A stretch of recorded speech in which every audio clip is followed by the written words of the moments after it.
Hello and welcome back to Highway to Hoover, a production of SEC Extra over at d1baseball.com. I'm your host, Joe Healy, joined as always by my good friend and co-host, Mark Etheridge. We are continuing our series of preview podcasts for the 2025 SEC season, which is barreling towards us at breakneck speed. I think that's fair to say. Today we're going to talk about the South Carolina Gamecocks. I say this about every podcast, but truly among the more fascinating teams in the league. Just given the changes there, we'll obviously dive into those, but real quick at the top, just a programming note. We're doing 16 SEC preview podcasts, one for each team. So if you're just jumping on now because you're a South Carolina fan, join us. Get to know your rivals, your opponents this year. We've already put a few of these in the can, as they would say in the industry. We have many more to come. We'll have all 16 by the time opening day rolls around, and a whole bunch of written content over at d1baseball.com, previewing not just the SEC season, but college baseball in general. And then I don't think we've mentioned it on this podcast, Mark, but I'm sure you've seen the news if you're following D1 Baseball that we launched a partner website, ACC Extra. Seems fitting given that it was 4 SEC, 4 ACC in Omaha last year. Seems fitting that was a good time to launch that. Bradley Smart taking the helm on that. If you used his Friday Starters website, which is an invaluable resource for our jobs, certainly. He did that the last couple of years and now is heading up our ACC coverage. And good news there. I know what, Joe, why are you bringing this up on an SEC podcast?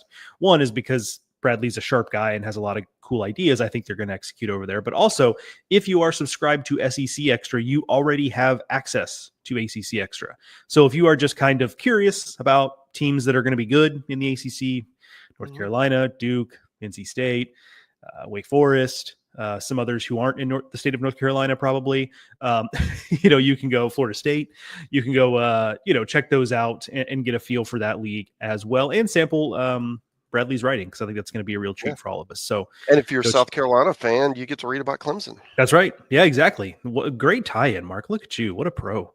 What a pro. So yeah, get to know Clemson because spoiler alert, I think they're going to be pretty good again. So let's get to South Carolina, Mark. First of all, I think the big headline here, and we talked about this plenty in the offseason, but if you're a South Carolina fan that's just now kind of getting tuned in to baseball here, Paul Mainieri, longtime head coach at LSU, head coach at Notre Dame before that, quite a long, illustrious career, decided he wanted to get back in. We thought he was retired. He got the itch again. Mark, you talked to him at length. In the offseason. So two-part question here. One, what was kind of your initial, as someone who's been around the league for a long time, what was your reaction to that? And then secondarily, why is he doing this? Because certainly he doesn't need this, right? Like he's had a really nice Hall of Fame career as it is, but he wanted to get back in. So why? Well, first off, it was definitely a surprise. He was not someone that I had on my radar as a contender for the South Carolina job, but longtime friends with Ray Tanner, who was the AD who hired him. So you have that relationship, and it's kind of one of those deals where Ray calls Paul to go, okay, well, what do you think about this guy? What do you think about this guy? And one thing leads to another. They talked for a couple of hours, and Paul's like, well, maybe I should do this. And Ray's like, are you serious? And so then that changes the tenor of the conversation. So they get to talking about that. And as you recall, the reason that Paul Mainieri stepped away from LSU, one, it's just, that's a really a brutal job. There's so high expectations. It wears on you. And then the other part of that is he was having tremendous back pain to the point where, he just wasn't sure he could keep up that pace at LSU while also dealing with pain. It's just affecting your ability to do your job. So stepped away, had some surgery on his back. And now he's had a few years to kind of understand, how to deal with it, how to step back into this, demanding role. And I think the big question is going to be, the college baseball that he stepped away from we have today, right? With the portal, with NIL, expanded leagues, it's just so different.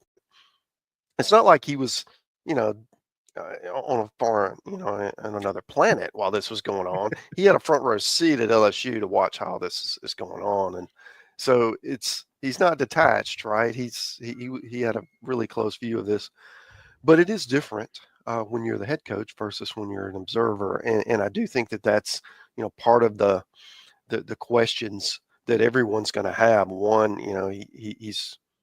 he's not as young as he once was, and then two, how different is the game, and how do you make that adjustment? Um, but the flip side of that is, he retained Monty Lee, who's certainly, was on the South Carolina staff, former Clemson head coach. He knows, he understands that job as well as anyone. So that was a coup to be able to keep him on staff. Was able to retain a lot of their players, and also serve as the bridge, right, for for what Paul wants to do versus what has been going on the last few years. Because it wasn't like South Carolina was really struggling. I mean, they were in a regional last year. It just wasn't as consistent, perhaps, as the fan base would want, and they just weren't able to reach. I mean, the expectations are high. This is a program that expects to be in Omaha, and they just that they kept falling short. So say all that, it's going to be one of the most interesting seasons to follow, because Mainieri has won everywhere he's been, and South Carolina's going to be picked near the bottom just because there's so much uncertainty, and the league is so good, right? With what they're going to do, and we can go into why they're going to be picked where they are, but they've got pieces, and I don't think anyone's going to be surprised if they exceed expectations and are able to push and make a postseason run here. Yeah, it's such an interesting place they find themselves in, because so much of the information that you just gave is true and yet somewhat contradictory, right? Where they weren't in bad shape, but man, there was a lot of heat on Mark Kingston. And then they've been inconsistent, but they've got some pieces. They've got talent, so it's just, reconciling all those things is tough. And I guess that's ultimately why, the coaching change happens and what have you. But I think the inconsistency was the thing, because it was, regional appearances, or, even hosting. And then the next year it was missing the postseason. And then it was they were back, and then they weren't. And then that's just obviously at a certain point got to be untenable. And now, to your point, there's a pretty wide range of outcomes, I feel like. I think their ceiling is somewhat limited, if I'm being honest. I do think there's a little bit of a limited ceiling, because I don't necessarily see, I just don't see it being the type of team that has the pieces to be up there with, when you compare their roster to, certainly to the teams we have in the top 5, but even when you start to look at that group of, like, Texas, right? That I just don't think they're quite there. But I will say, it doesn't coups don't get much bigger than getting Ethan Petrie back. And I know when they made the change for Mark Kingston, I think we live in a world where the initial reaction was, all right, Ethan Petrie is on the market. And I heard pretty quickly from some folks that would know, that were like, yeah, man, unless they make a coaching change, unless they make a hire in the coaching process that is just totally out of step with what he's looking for, like, he's not going anywhere. Like, he just wants to be here. So that was obviously good news that he was pretty locked in. But I can't help but I can't fight the feeling necessarily that there was a little bit of, because of the coaching change. Yes, they got Henry Kazmar from Ohio State, but it did feel like a little, who's a very nice player, could be, you could talk me into, after, the Justin LeBrons of the world in the league, could be right in that next group of shortstops. It did feel like a little light in terms of bolstering the roster. So I guess as I pivot back to you, did you have a similar feeling in the offseason? I kept kind of waiting after, because Henry Kazmar committed very early. Like, he was one of the first guys I remember, the big name guys, committing. And then it was pretty quiet. I mean, they brought some other guys over. Some of Monty Lee's players from Clemson moved over. There's a whole group of them that have done that. But for the most part, they weren't late in the transfer portal, at least publicly, they weren't out there in the mix with some of the guys that were the big names there. So how surprised were you that was kind of the case, that it was quiet? Yeah. I guess the way I would feel this is that it's hard to judge talent unless you look at pro potential. And, you know, obviously Petrie is a top guy, but after that, there's a significant drop off to that next tier of players. And it doesn't mean you can't be successful, right? Because you can be a great prospect and not be very productive, and vice versa, right? And I think that's where South Carolina needs to be, is kind of developing that foundation. Okay, this is what we're about. These are the kind of players that we're looking for. And maybe they didn't thing they weren't able to get all of the player, or there as many of your type of players, just from where the calendar fell, right? And people were already locked up by the time you were able to get your get your bearings under you. So I do think that as a result, you're going to see a kind of a transition year from South Carolina as they try to figure out what it needs to look like. And the other part of this is, you can not have the greatest. You mentioned their ceiling before, which I agree with. It's lower than many of the other teams that we've looked at, but it doesn't mean that everything can't come together and you blend and you're able to get the most out of your ability, because it's going to be a really good home field advantage. They're going to be able to hit. I think the middle of that lineup is going to be legit. The question will be, table setters, the depth in the lineup. What's the bottom half going to look like?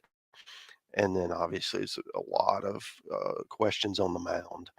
There's some guys that are really talented who have not performed, and there's also some guys who've produced a little bit, but I'm not sure if they stack up, at least stuff wise, with some of the pitchers they're going to be squaring off with on the weekends. So those are some of the big questions. We can dig into those in more depth, but that's, to me, if South Carolina is going to exceed expectations, the middle of the lineup's got to carry them. They got to have monster years, and Petrie's going to have lineup protection. And then the other part of that is pitching wise, an Eli Jerzenbeck or Jake McCoy, Roman Kimball. Some of these, more talented guys are going to have to make a jump and be able to, when you roll out there against, one of these elite top 5, top 10 teams that we're profiling, that you're not going to look out of place. And I think that's, that's it in a nutshell when you discuss South Carolina. Yeah, totally agree. And we'll dig in on the pitching a little bit first off, because it's interesting. I saw them in Charleston. They played College of Charleston that day, and pretty competitive fall game. College of Charleston is good, so I don't necessarily think that's any sort of negative harbinger for South Carolina. Yeah. But when I looked at the pitching staff, I thought, okay, if Eli Jerzenbeck is the guy that we thought he could be when he threw those handful of games as a freshman before he got hurt, that obviously changes things, because it is elite arm talent. Obviously there's the rust factor. How ready is he right away? All those questions. So then, but if you assume that, okay, let's take the idea that he's all SEC off the table. I'm not saying that can't happen. I'm just, for the sake of this exercise, let's take that result off the table. I don't think they're like top, whoever you pick out as their top guys aren't going to compare favorably to like Arkansas and A&M and whoever else, like that group. But then when you start to get to like pitcher 6, 7, 8, 9 on their roster, now I do start to like their pitching staff as much as some of those better teams, because at the bottom of it, I mean, you still got Matthew Becker around, and Tyler Pitzer had a nice freshman year, and Parker Marlott, before he got injured last year, did some nice things as a freshman. And so you do start to kind of see some arms that I like from a depth standpoint. The issue, of course, is that it feels like depth is a thing that helps you in the regular season because inevitably you're going to have a pitcher strain a lat or something, and you're just going to need somebody to Mhm. step up. But when you get to the postseason, it does seem to largely be who are your dudes, because pitching staffs get short in the postseason. The trust is hard to come by for pitchers in the Yeah, postseason, and so it's like, who are your dudes? But from a depth standpoint, I actually kind of like what they have when you start to yeah. work your way down the pitching staff. Yeah, I would say it's more quantity versus quality, and I know people are gonna take that negatively. That's not how I mean it, but you don't have You're gonna to. get aggregated. Yeah, On yeah, right. But two four there's some seven is gonna quality. aggregate that. Yeah. Yeah. There's some quality, don't get me wrong, but it's just not as the quantity of quality is not where they like it to be. I would put it that way. I do think that if who kind of teased us at Georgia, he's a guy who could, he could be a factor. Um, Dylan Eskew's had his moments as well. Just a guy who can go out there and compete and eat up innings, and that's what they're going to need. They're going to need some guys who've had some success to do a little, elevate and give them more than they've done in the past. Because I feel like the opportunities are going to be there. So that's going to, I think they can do that, and Jersenbach is a dude. I mean, that's a huge X factor for them. What if he is right? What if he's able to sustain this over the course of the season and live up to that enormous talent? Then if they've got a guy who can give you 6 or 7 on Friday and keep you in the game against the top aces, that changes everything, man. Because I think the rest, to your point, there's enough quantity to kind of fill it in from there. If you know that you're, in 27 innings, if you feel good about your 3 starters and you're only having to fill 9 of those, 10 of those over the weekend, South Carolina's in pretty good shape, man. I would, if I'm picking them, because in full transparency, I've got them 15 out of 16, and it's strictly because of all of the different um, questions that we have, and most of those are on the mound because the lineup, certainly the middle of the order anyway, is going to be able to stack up.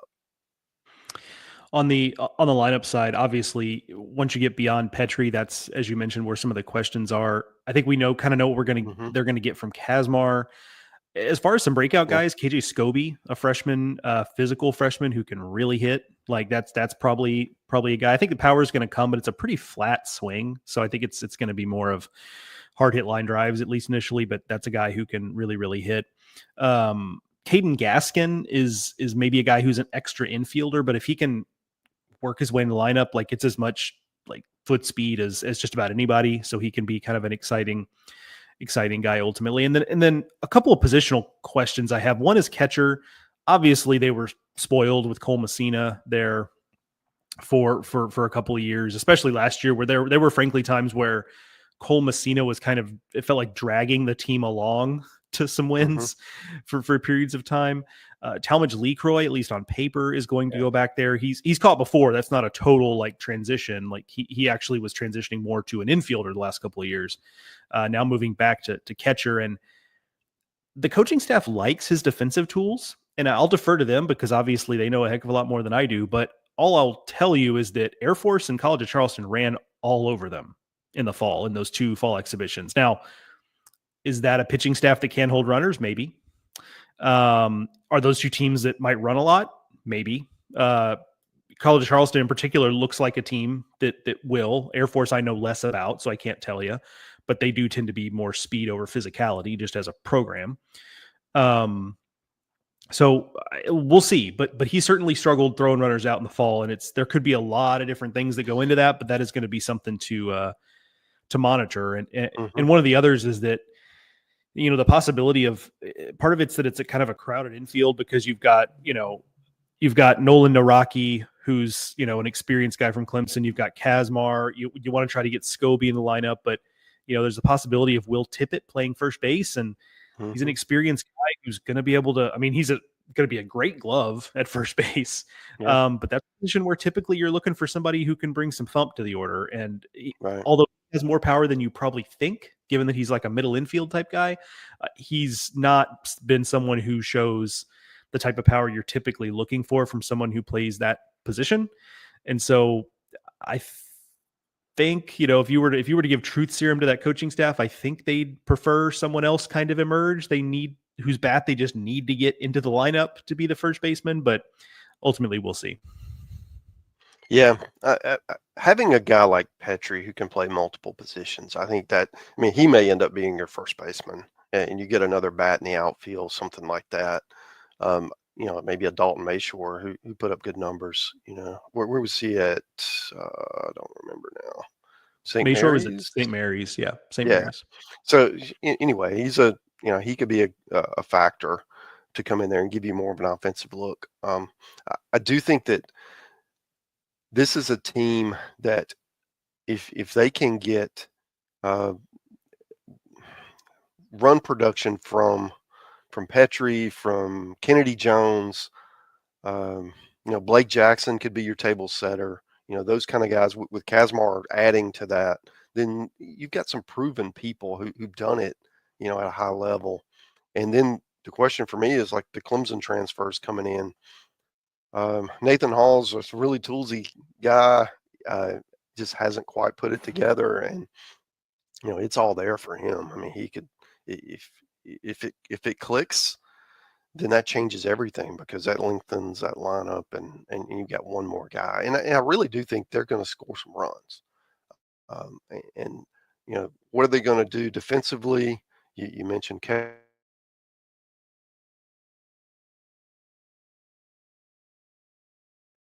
needs to be answered. The other part of this is, if you have an injury, is there enough positional depth? I know there's flexibility, but you lose, one of those cogs. I'm not sure there's the depth to sustain it. No one wants that, right? No one's got an extra, 5-hole hitter, but some teams are better able to sustain those losses than others. So those would be my questions. But what I like the thump in the middle of the order. I like some of the experience that's available positionally.